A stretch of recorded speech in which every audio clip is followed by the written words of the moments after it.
The city lights flickered against the wet pavement as Tasha Williams walked briskly down the sidewalk, her hands tucked into the pockets of her hoodie. The air was crisp, the kind of cold that nipped at her skin but wasn't quite unbearable. She had stayed out later than expected, finishing up a study session at the library, and now all she wanted was to get home, curl up in bed, and forget about the exhausting day. She was used to moving through the city alone. She knew which streets to avoid, which corners carried trouble, and how to blend in when necessary. That skill had been drilled into her from a young age, though not in the way most people might expect. Her mother had raised her to be aware, cautious, and always prepared. Even when she was just a little girl, she had been taught how to observe her surroundings, how to notice the small details others overlooked. It was second nature by now. That's why she noticed the squad car before she heard the sirens. It had been tailing her for at least 2 blocks, moving at a slow but steady pace. At first, she thought she was imagining it, just another cop car making its rounds. But when she crossed the street and it mirrored her movements, a familiar sense of unease crawled up her spine. She exhaled slowly, keeping her stride even, her pulse steady. Then the red and blue lights flashed behind her, cutting through the night. "Hey, you there!" Tasha froze mid-step, her stomach twisting. She turned her head slightly, just enough to see 2 uniformed officers stepping out of the car, hands hovering near their holsters. A few people on the street slowed down to watch, but no one stopped. No one ever did. "Hands where we can see them," the taller officer barked. His voice was sharp, laced with authority and something colder, suspicion. Tasha kept her expression neutral.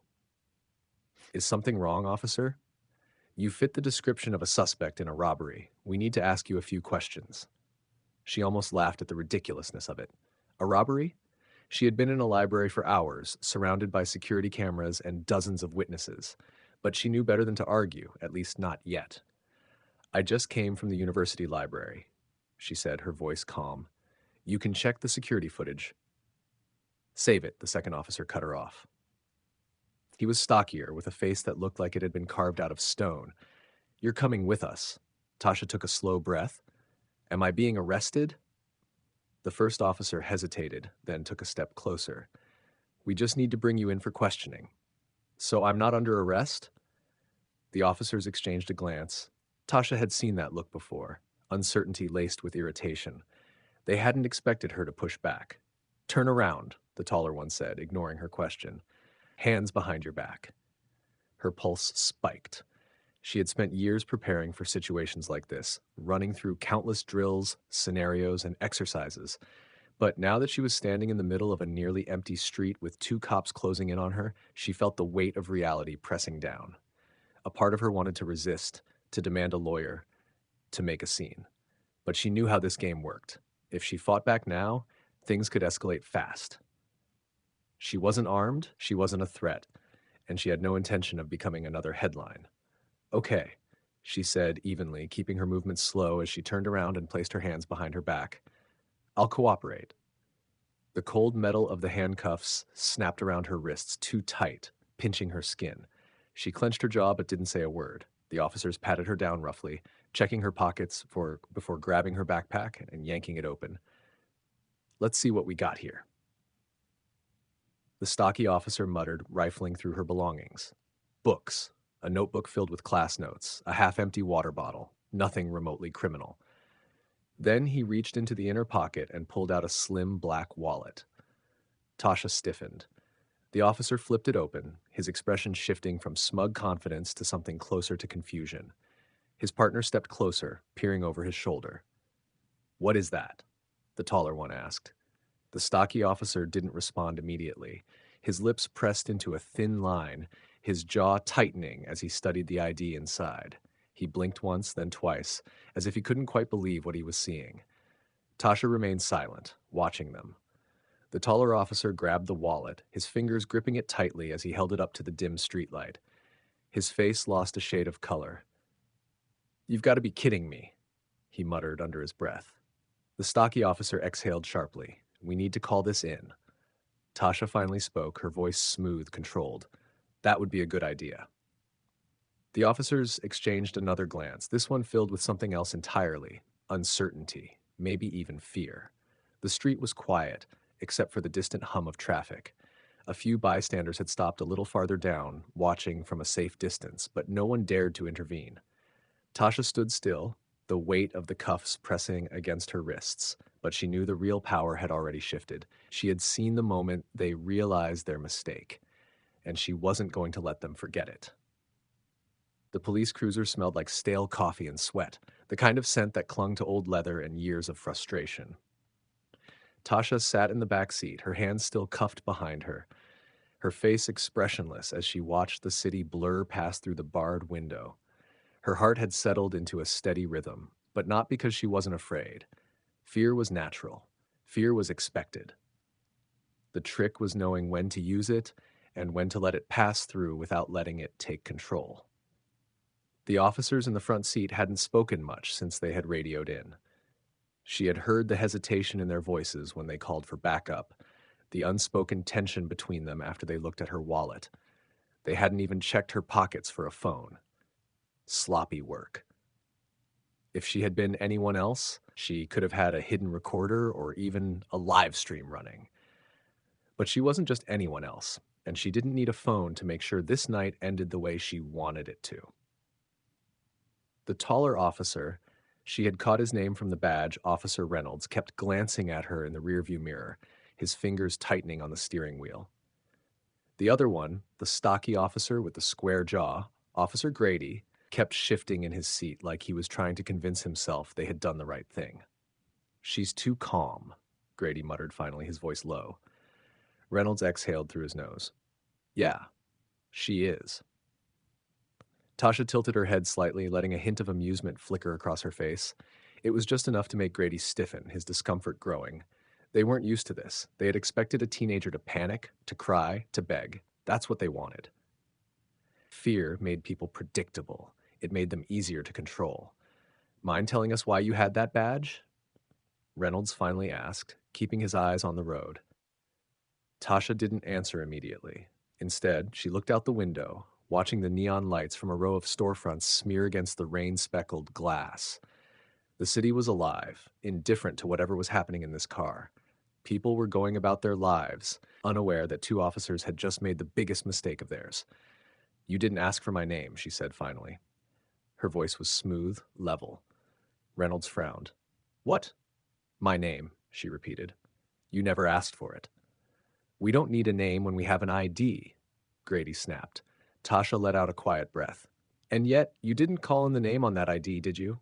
Neither of them responded. That was answer enough. They had checked it, of course. They had seen the emblem, the words stamped across the plastic, and it had shaken them. But they hadn't dared say it out loud. Saying it would make it real. Saying it would mean acknowledging that they had just handcuffed someone they had no business messing with. "You made a mistake," Tasha said, her voice barely above a whisper. Reynolds' jaw twitched. "Watch yourself." She smiled, but there was no warmth in it. "Or what?" Silence filled the car again. She let it stretch, let it suffocate them. The more they stewed in their own doubt, the better. They pulled into the station, the tires crunching against loose gravel. The building loomed over them, its fluorescent lights humming faintly in the cold night air. Tasha exhaled softly as the cruiser rolled to a stop. She already knew how this would go. Grady opened the back door and grabbed her arm, a little too rough, as if trying to reassert his authority. She let him. Let them both have this illusion for just a little longer. They walked her inside, past the reception desk where a bored-looking officer barely glanced up from his paperwork. Down the hall, past holding cells filled with the usual late-night arrests, drunk and disorderly minor drug charges, people too poor or too unlucky to avoid the system. Some of them looked up as she passed, curiosity flickering in their eyes. A young black girl in handcuffs, walking like she wasn't afraid. That wasn't something they saw every day.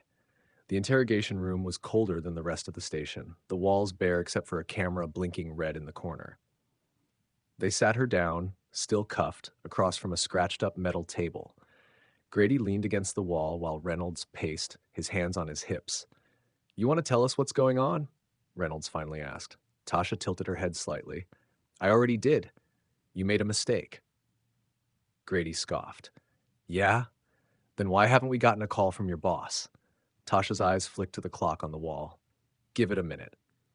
Reynolds narrowed his eyes, but before he could say anything, the door swung open. A man in a dark suit stepped in, his presence immediately commanding the room. He didn't flash a badge. He didn't need to. The way Reynolds and Grady stiffened at the sight of him told Tasha everything she needed to know. They had been expecting a supervisor, maybe even an angry lawyer. They hadn't been expecting him. The man's eyes met Tasha's, sharp and knowing. Then he turned to the officers. Take the cuffs off her. Now. Grady hesitated, but Reynolds grabbed the key and unlocked the cuffs, his fingers twitching slightly. Tasha rubbed her wrists as she stood, her movements slow and deliberate. She could feel their eyes on her, searching for an explanation, for something that made sense. The man in the suit turned to her. You good? She nodded. He looked back at the officers. You two just detained an active field operative without cause. His voice was calm, but there was an edge to it, a quiet warning beneath the surface. And now we have a problem. Grady swallowed hard. We thought. You didn't think, the man interrupted. That's the issue. Reynolds opened his mouth, then closed it, his shoulders rigid. Tasha exhaled, shaking her head slightly. I tried to tell you. The man in the suit motioned toward the door. Let's go. Tasha didn't look back as she followed him out. She didn't need to. She already knew what she would see. Two officers standing in stunned silence, realizing they had just ruined their own lives. The fluorescent lights of the courtroom cast a dull glow over the polished wooden benches, reflecting off the sea of expectant faces packed into the gallery. The air was thick with anticipation, the kind that only came when people sensed something unusual was about to happen. Whispers rippled through the crowd, quiet murmurs exchanging theories and assumptions. Tasha Williams sat at the defendant's table, her posture relaxed, but her mind sharp. She had been through countless interrogations, countless high-pressure situations where lives depended on her ability to stay calm under scrutiny. This was no different. If anything, this was easier. She could feel the eyes on her, some skeptical, others pitying, and some quietly amused. The officers who had arrested her sat stiffly in the front row, their expressions carefully neutral, but she could see the tension in the way their hands gripped the edges of their chairs. They knew something was off. They just didn't know how badly they had miscalculated. The prosecutor, a sharp-featured man in an expensive suit, stood and straightened his tie. He was one of those men who thrived in courtrooms, who lived for the moment when he could dismantle someone on the witness stand. He had no idea what he was walking into. Your Honor, he began, his voice smooth and confident, this is a simple case of law enforcement doing their job. The defendant was found in possession of suspicious materials and refused to comply with officers' orders. We believe this speaks to her guilt. Suspicious materials? Tasha's voice cut through the courtroom, smooth as glass. The prosecutor turned to face her, clearly irritated by the interruption. Yes, you were carrying an item that required immediate scrutiny. Given your resistance. Objection, her defense attorney said, a man Tasha barely knew but who had been assigned to her after her detainment. My client never resisted. She cooperated fully. The judge, an older woman with tired eyes, glanced between them before nodding. Sustained. Proceed carefully, Mr. Langley. The prosecutor exhaled sharply but nodded. Fine, let's talk about the item in question. He turned to the officers. Officer Reynolds, can you confirm what was found on the defendant at the time of her arrest? Reynolds hesitated, his gaze flicking toward Tasha for the briefest second before answering. We discovered an ID that appeared to be federal. The prosecutor smiled, sensing victory. And when you saw this, you assumed it was fraudulent, correct? Reynolds hesitated again. Not immediately. Not immediately? The prosecutor frowned. Then what was your reasoning for detaining her? Reynolds shifted in his seat, his discomfort growing. Grady sat beside him, looking equally uneasy. It's not standard to find an 18-year-old in possession of an ID like that, Reynolds finally admitted. So you assumed it was fake, the prosecutor pressed. Reynolds nodded stiffly. The prosecutor turned back to Tasha, his confidence returning. Miss Williams, would you like to explain to the court how you came to be in possession of this ID? Tasha didn't answer right away. Instead, she reached into the pocket of her blazer, her movements slow and deliberate. She could feel the tension spike in the room, could hear the sharp intake of breath from one of the officers. Then, with the same careful precision, she placed a black leather wallet on the table, flipped it open, and turned it to face the courtroom. A ripple of gasps moved through the gallery. The CIA emblem gleamed under the overhead lights, the letters stamped in bold, undeniable authority. Beneath it, her photo and name were printed with crisp precision, the words "Field Operative," written in unmistakable black ink. The prosecutor's face paled. The judge leaned forward slightly, adjusting her glasses as if she hadn't seen correctly the first time.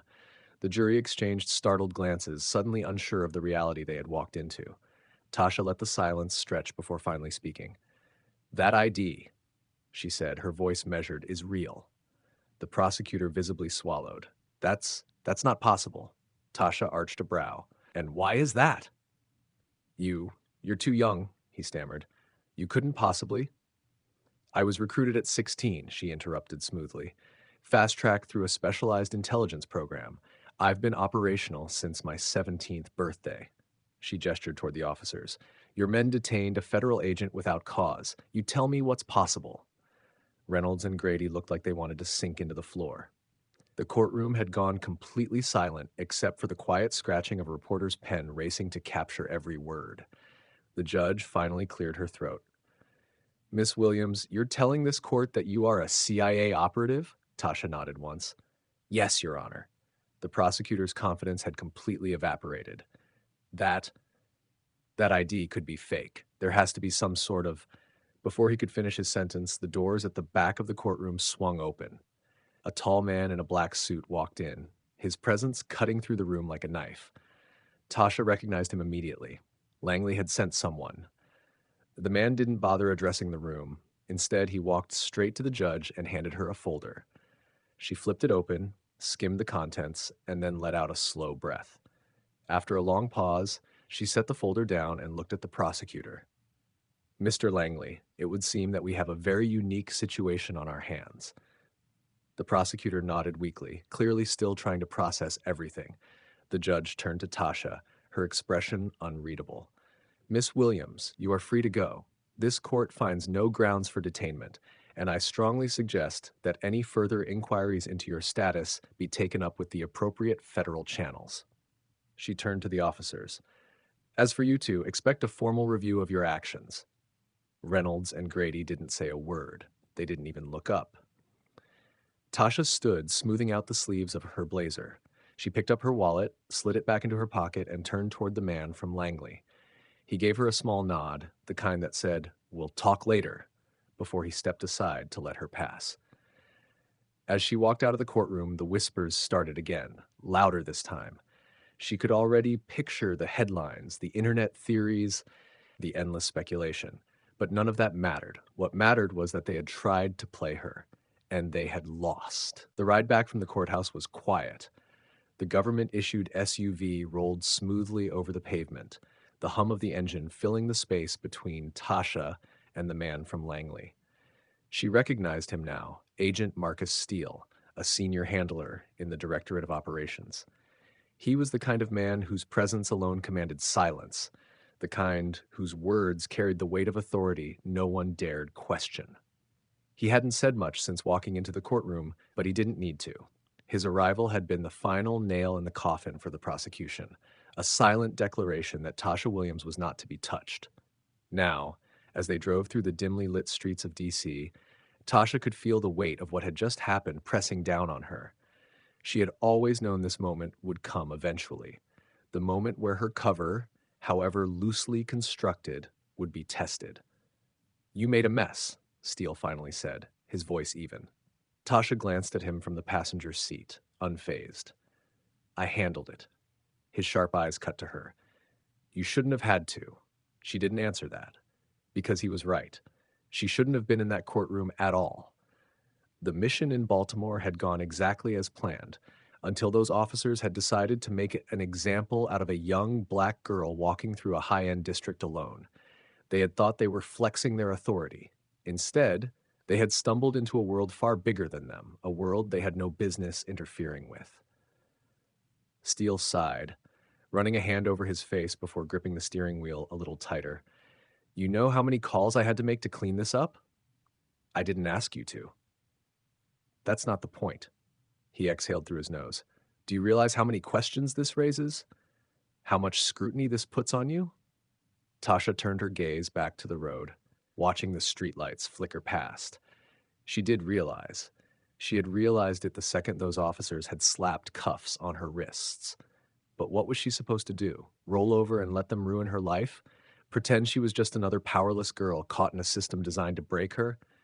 No, that wasn't who she was. It was bound to happen eventually, she said. We both knew that.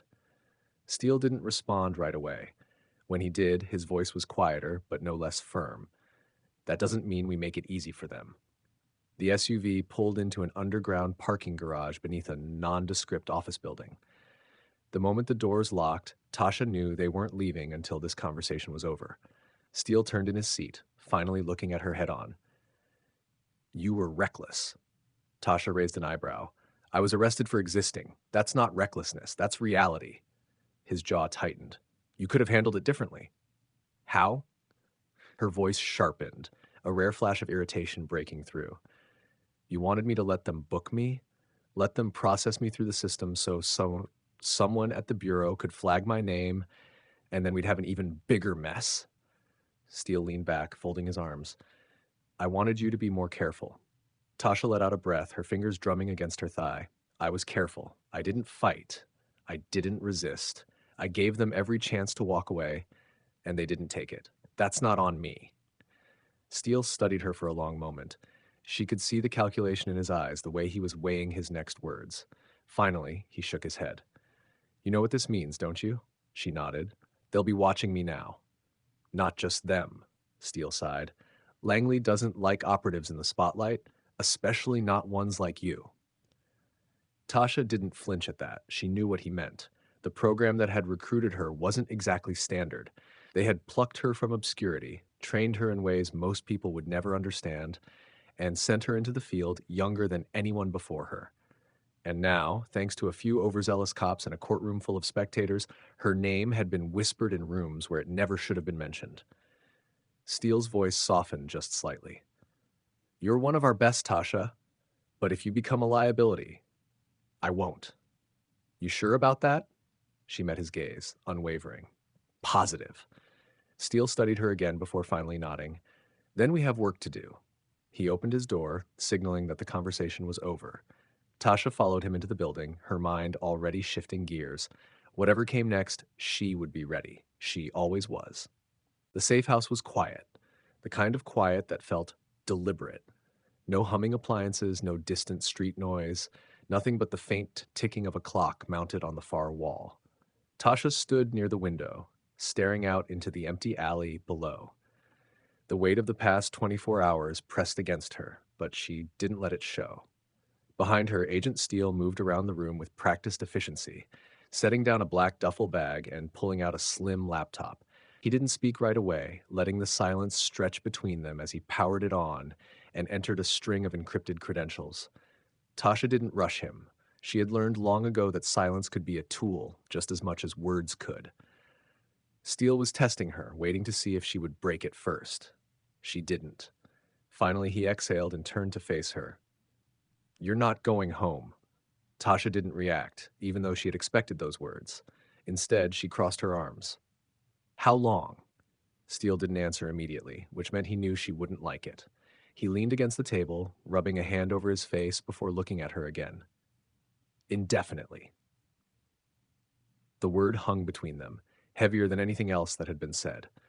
Tasha let out a slow breath through her nose. She had been prepared for a temporary relocation, maybe a few weeks under the radar, while the media storm around her arrest died down. But indefinitely? That changed things. You realize how bad this looks, right? She said finally.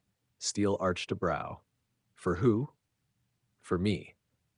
She turned away from the window and faced him fully. They arrested me on a street corner for doing absolutely nothing wrong. If I disappear now, what do you think that tells the people who saw what happened? Steele's expression was unreadable. That you were never who they thought you were. Tasha clenched her jaw. And what happens when they start digging? when some overenthusiastic journalist starts connecting dots they weren't supposed to find. We'll handle it. Like you handled today? That got a reaction. Steele's eyes darkened, but his voice remained level. Watch yourself, Williams. Tasha didn't flinch. No disrespect, but I need you to be honest with me. Am I being benched or am I being buried? Steele studied her, and for the first time since this all started, his mask cracked just a little. A flicker of something, concern, maybe even regret, crossed his features before he shook his head. Neither. But you're being moved out of play for a while. Tasha exhaled slowly. That was the best answer she was going to get. Where? She asked. Europe. A low-profile operation. He tapped the laptop. New assignment, new alias. Nothing flashy, just enough to keep you useful while keeping you out of sight. Tasha didn't like it. Every instinct in her body, Toddy, told her this was damage control, but that the agency didn't quite know what to do with her now that her cover had been compromised. But she also knew she didn't have much of a choice. She sat down across from Steele, eyes locked on his. What's the job? His mouth twitched. Just slightly. Approval. She wasn't whining, wasn't fighting. She was doing what operatives did.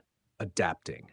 He turned the laptop toward her. The screen displayed a dossier, a grainy photograph of a man in his late 40s with sharp eyes and a military posture. His name was in bold lettering above a list of classified details. Vladimir Orlov, Steele said. Former Russian intelligence, now freelance. Specializes in information brokering, but lately he's been dipping into something more dangerous. We think he's helping off the books government officials move assets they shouldn't have. Tasha skimmed the profile. And you need me because? Because Orlov has a thing for young protégés, Steele said. He recruits talented young operatives, trains them, molds them. We need someone on the inside, someone who can get close enough to figure out what he's really up to. Tasha arched a brow. So I go from being benched to infiltrating a Russian intelligence network? Steele smirked.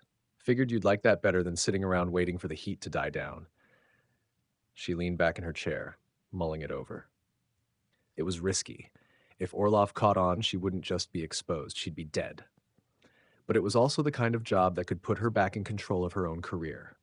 If she pulled it off, Langley wouldn't dare sideline her again. When do I leave? Steele closed the laptop. Tomorrow night. New passport, new background. You'll be going in as Tasha Monroe, an independent operative looking for a mentor. Tasha nodded. And if Orlov figures out who I really am, Steele didn't hesitate. Then you do what you do best. Survive. She met his gaze, understanding the unspoken part of his answer. There would be no extraction. If things went south, she was on her own. A lesser operative might have hesitated. Tasha simply nodded, understood. Steele studied her for a moment longer before pushing the duffel bag toward her. Get some rest. You've got a long flight ahead of you. Tasha took the bag, standing. She could feel the weight of what was ahead, the uncertainty of stepping into an entirely new world where one wrong move could mean death. But she had never been afraid of the unknown. As she made her way to the back room, she heard Steele's voice one last time. Good luck, Williams. She didn't look back. She wouldn't need luck.